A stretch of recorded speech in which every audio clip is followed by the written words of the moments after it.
Hello, I'm Richard Vobes, the Bald Explorer, and today I'm climbing Duncton Hill.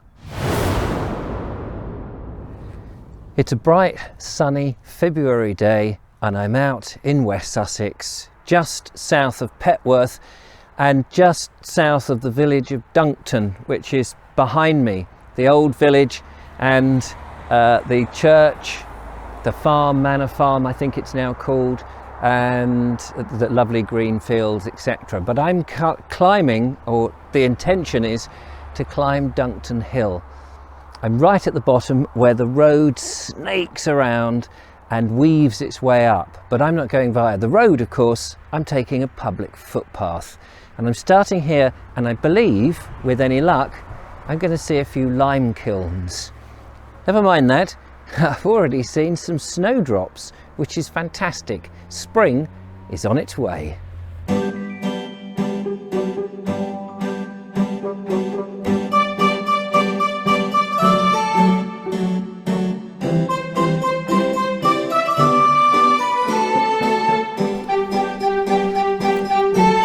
Luckily, you don't have to go straight up the hill. I'm getting tangled up here in brambles and things. You can take this circuitous route, which is going to wind its way up, thankfully, but you can see how steep it is. There's catkins coming down. I'm looking at beech trees, hazel obviously, and various others. There's a very helpful path that takes you up, and I've had funnily enough, before I was filming today, I had this wonderful meeting with a chap called John Mays, who was telling me about some of the area of Duncton. We're going to make a series of films about the history of Duncton and different places.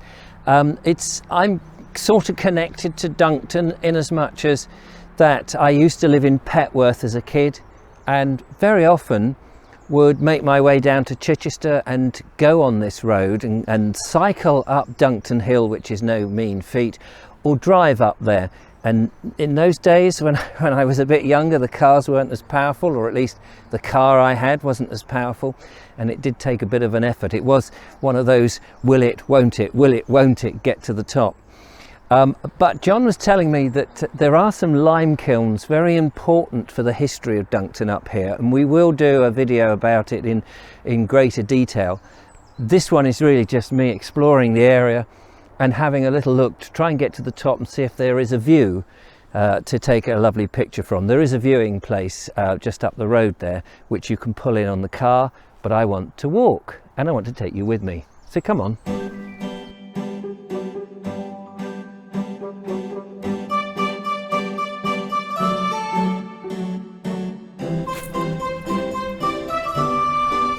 Here it is.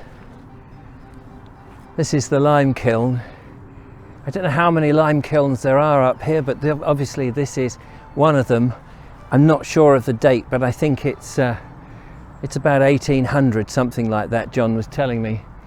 As I say, we're going to feature this in a video that'll talk more about it, about the whole lime industry, the importance of that for the farming communities in Duncton, in another video. But I just thought it was worth coming up and just having a little look at the old lime kiln oven, the bricks and the flint that is used to make it.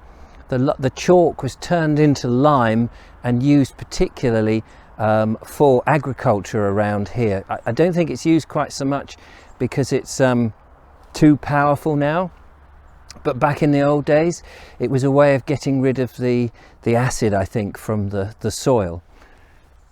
Anyway, there it is, and it's a charming example of one, very interesting and historic. It's likely to get covered in brambles as well, which would be a bit of a shame.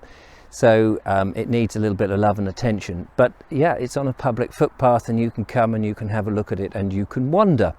I am going to carry on my wanderings that way and try and slowly get up the hill.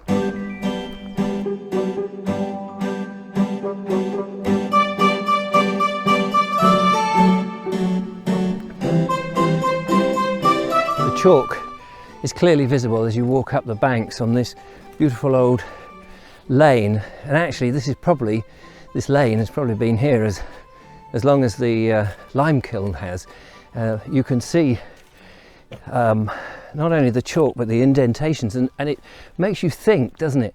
You can almost picture the workings going on. We've seen those black and white photographs, haven't we, where men are proudly standing by the workings of mills and lime kilns and that sort of stuff in their very sombre clothes, working very hard at what they do. And now it's very peaceful. Birds are singing, the sun is shining, nature is around. And yet back then, of course, it was an industry, a very bustling industry, a very important industry.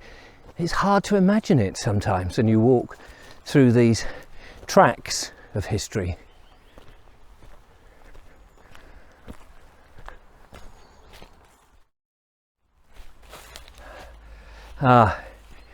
This is interesting.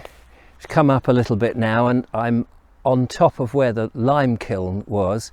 So the lime kiln is the process that changes chalk into lime by heating it up, and the chalk's got to come from somewhere. Of course, you situate the lime kiln next to the chalk so you can do it all in situ. And this area here, this sort of great big valley that's been chopped out, must have been the original mining works, where the chalk was hewn from the landscape, from the hillsides, and loaded up and then taken to the lime kiln, where it would have been the chalk, as I say, turned into lime.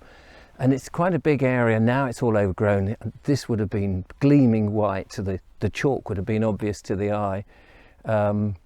It's grown up with trees which are a couple of 100 years old, which gives you or at least 100 years old. It gives you a good, you know, if you're a detective, a landscape detective, you can start to see how these things go. It's fascinating. We also, this way, get some views.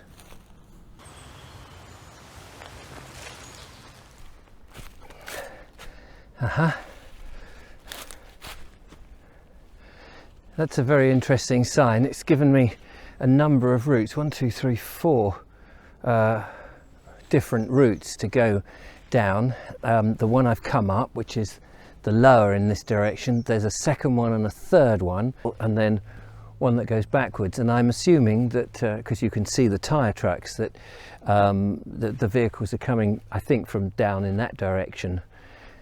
That way south, that way's back to the north. Now this whole area is a mixed wood, principally beech by the looks of things, with a little bit of birch, silver birch, and some hazel. Not seen any oaks actually at all, but typical of a beech wood because it likes the chalky soil, and obviously now used for timber and stuff like that. Earlier, just as I was making my way up, you really got a sense of the quarry that was there, and there's actually overhangs of mud with trees growing out of those bits, and they'd been there for some time, so you can see how long ago that thing had been abandoned. It's fascinating to see. Lots of leaves, lots of beech leaves on the floor. I'm going to take a trip up there, which sort of probably take me towards the end of this video, see if we can get to the top and get a good view to finish on. Fingers crossed. That's crossing here.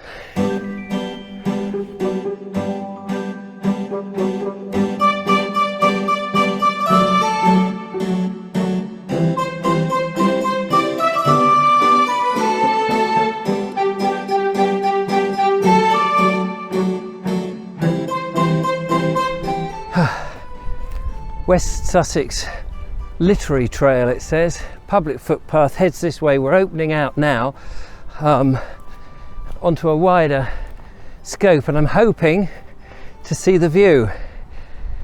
I'm disappointed.